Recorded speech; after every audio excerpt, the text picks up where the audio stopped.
Hey guys, you are watching Bro Nation, and today I'm coming at you with my first ever sports update video of the summer. So, what the series is going to be about is, I'm going to give you an update over sports happening uh, currently, and over the summer it'll probably be more about baseball since baseball season will be in full swing, which it already is, and I'll give you some updates about other sports off seasons, and then once we get into other sports, I'll talk about them as well. So yeah, and I also just want to say I'm sorry for not being posting in a long time. Um, I've just been focusing on school a lot. I promised you a predictions video, but what happened there is that I tried to um, basically what I tried to do was I edited it, gosh.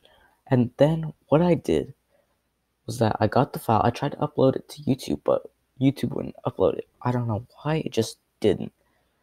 So that's why this video will not be edited, because I'm trying to find a different kind of editing software. So yeah, it's worked before.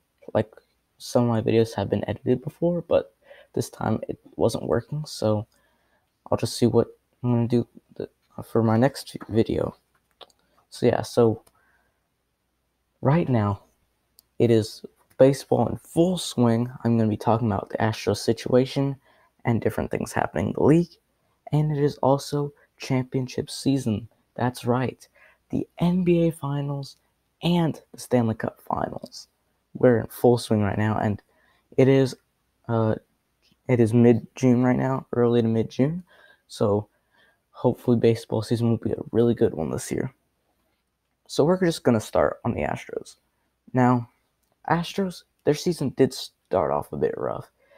They seem to be winning some, but yet losing a little bit more than they're winning. But now, ever since like April, they've just been winning nonstop. They're now uh, like 40, 45, like 23 or something like that, and that's crazy right now. That's actually crazy. And what's even crazier is that Springer, Altuve, and Correa have been out for long periods of time. Altuve, even though there hasn't been much update on him since he left, he did have a few minor league assignment games like a few weeks ago, but ever since those, I've not heard anything from him. Carlos Correa is going to be out for quite some time because of because of the broken rib, because of a massage. Like, how do you do that? The answer, I don't know. It must have been, ugh, like, you understand. Springer, I went to the game that he came back, May 25th. I was at the game against the Red Sox, and slides for a ball, can't get back up. He's hobbling right back to the dugout. So he's gonna be out because I'm guessing he re-injured. He re-injured. I'm guessing it was his leg. So yeah, but the big story has been Yordan Alvarez, a player from the minor leagues who did get a chance at MLB, but played his third game yesterday. So yeah, so in his minor league stats, sure, if you're an Astros fan and you watch a lot of Astros baseball, you've heard a lot of his stats recently. Batting average, 343. Like, that's insane right now. He was crushing the ball in minor league. 73 hits, 71 RBIs, 50 runs. He's just being very consistent. He's getting a lot of art. There's only two, well, on average, he's getting almost 1 RBI per hit because he has 73 hits and 71 RBIs. That's insane. That's so many RBIs compared to hits. 50 runs, an on-base percentage of 443. So he's getting on base almost 50% of the time that he's up to bat. So he gets pretty consistent to get on base. His slugging is 742. So yeah, that's pretty good. And he hit a home run on his first and second games in the majors. So that's really good. We've also gotten glimpses of future star talent in Garrett Stubbs, Travis Straw, bunch of different guys. So the Astros is going to be really exciting because we have so much of our starting lineup as young talent, and yet we still have minor leaguers that are also going to do really well. But my one worry is that in a few more years, they're going to feel like that they're ready to go to MLB, but the Astros don't feel like that they need to bring them up because they already have like Carlos Correa, Jose Altuve, George Springer, Jake Maristic, all these young guys, and yet got a bunch of these young guys in AAA as well.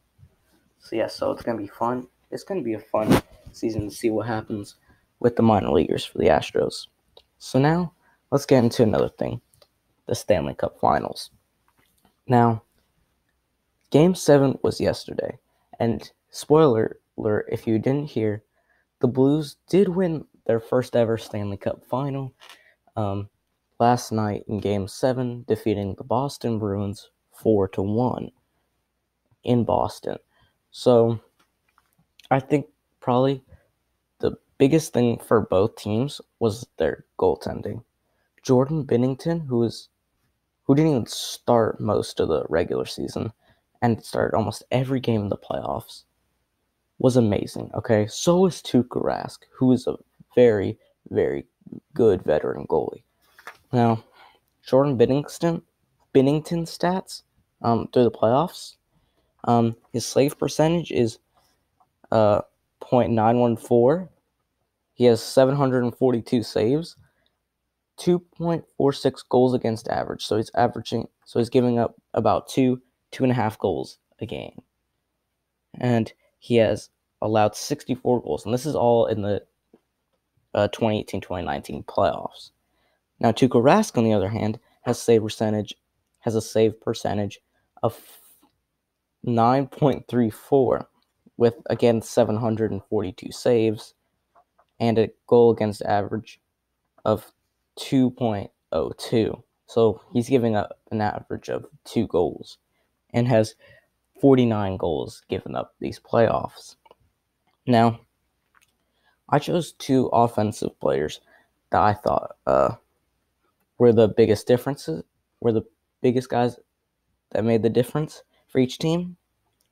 And for the Blues was your Conn Smythe Trophy winner, which was the MVP of the playoffs, Ryan O'Reilly, who had 8 goals, 15 assists, had a plus-minus of 2, and averaged 1 point per game. So he either got a point, well, a point is either an assist or a goal in a game for a player.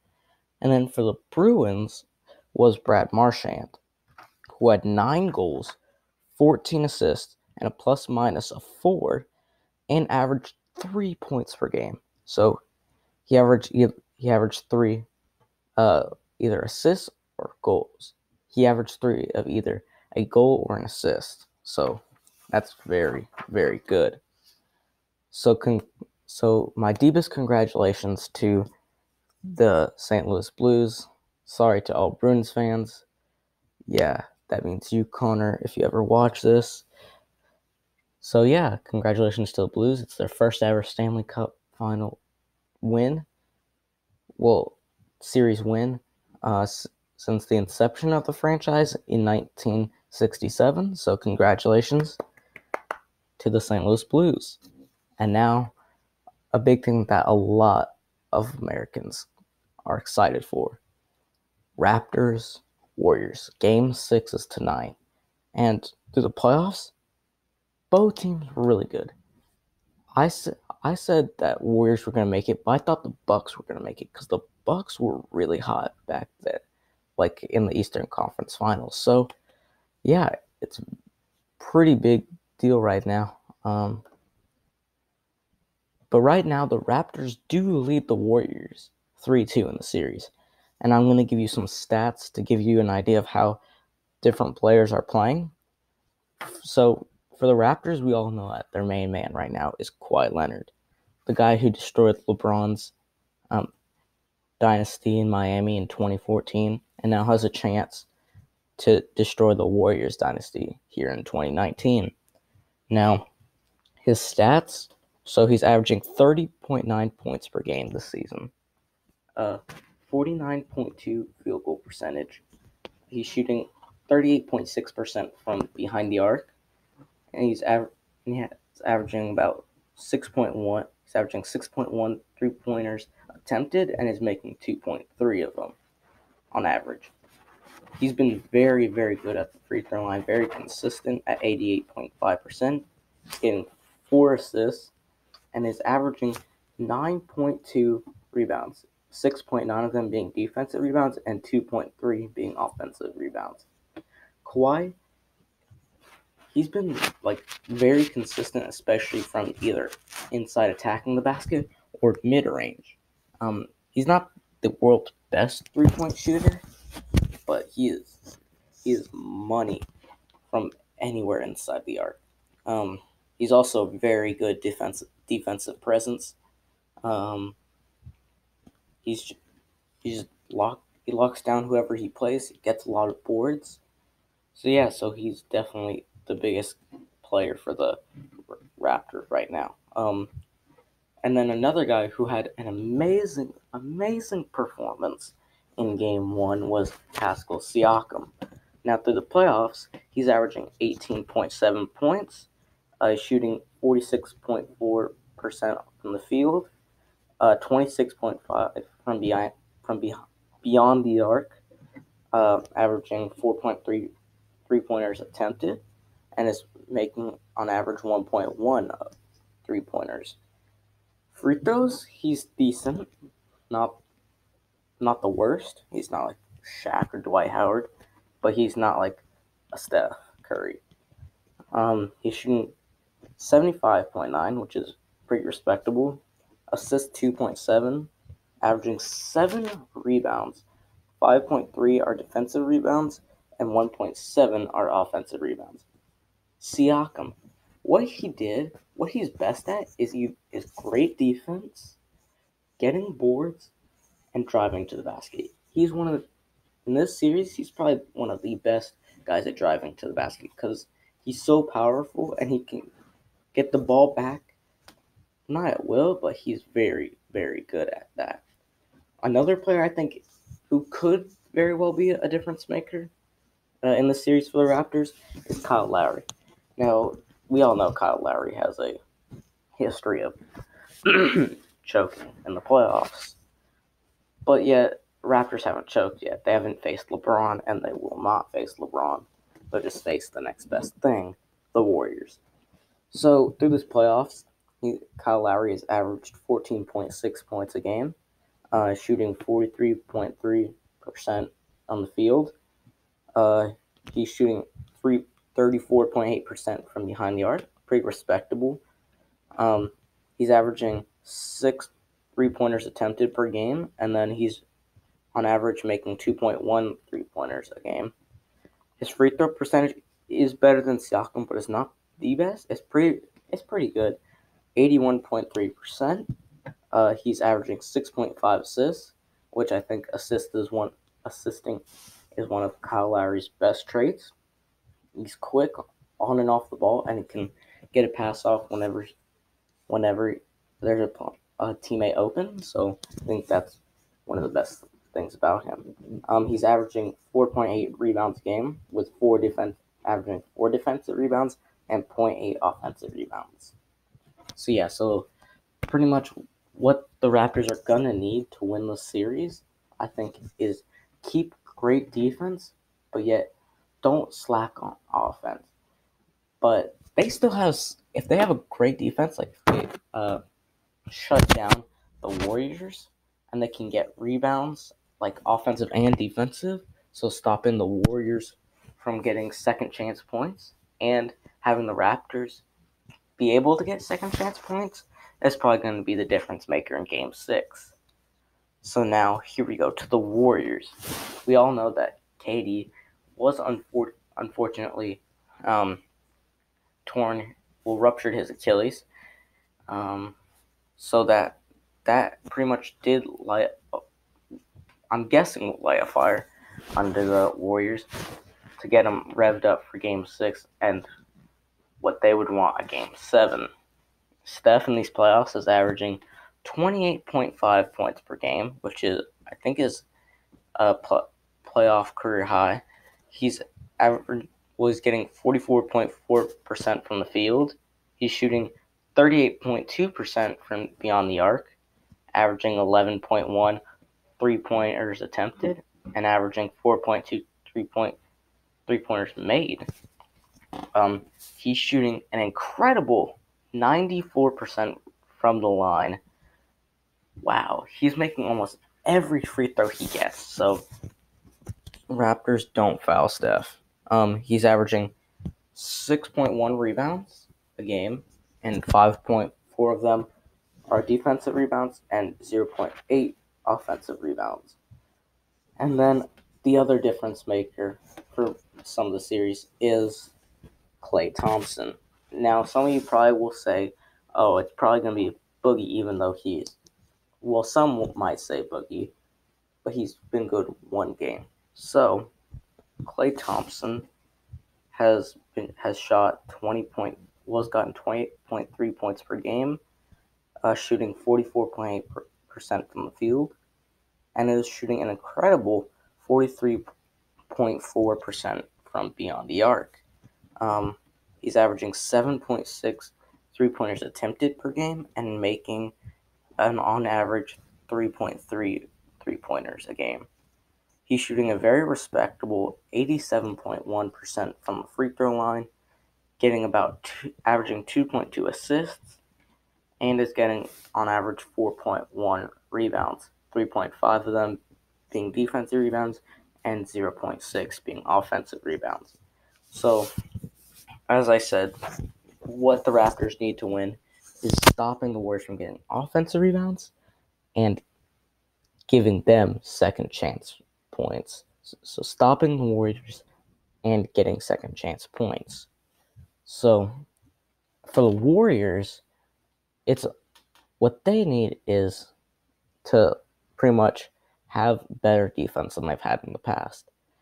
Steph and Klay are not the best defensive players on the Warriors. I know that for sure. But they need to step it up in Game 6 if they want to win. Draymond needs to keep his cool, okay?